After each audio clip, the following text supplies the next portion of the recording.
In the last 5 years, the City of Indianapolis spent more than $5 million to settle issues involving the Department of Public Works.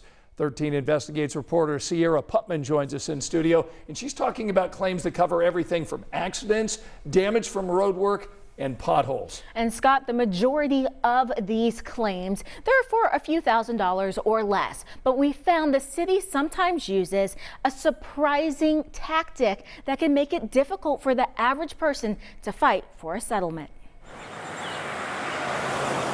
In any city, the Department of Public Works is vital. Crews clear snow.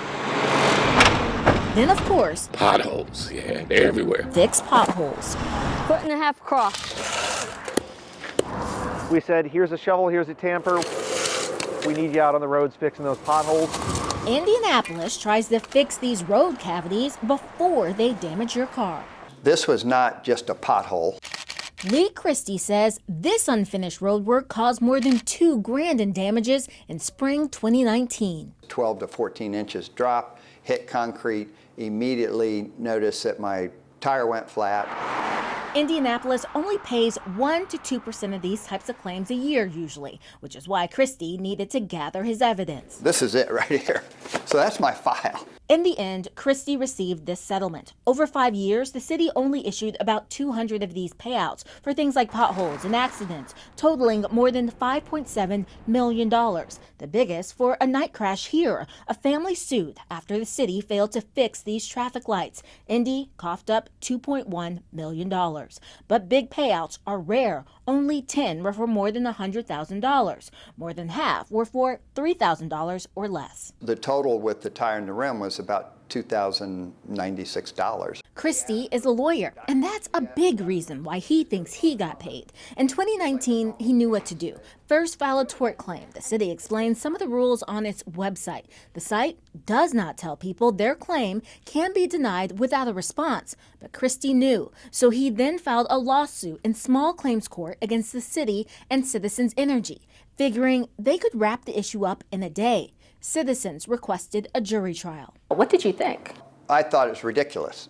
A request for jury moves the case to Superior Court, which is more strict. Cases often require more time and more money. Do you think that's a tactic to discourage the average citizen from pursuing a settlement like this? Well, it definitely is a strategy. 13 Investigates found the city asked for a jury about half the time. One man gave up because he couldn't get legal help. His case was too small.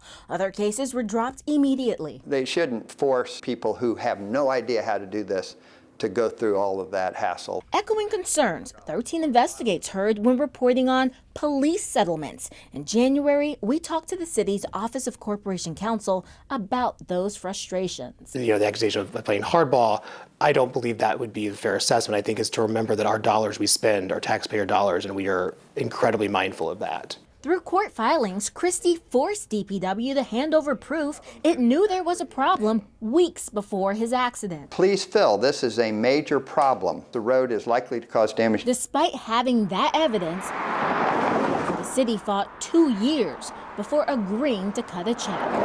My own opinion is it's out of balance. The city should have a little more responsibility to research and find out if it's a valid claim, and if so, pay it.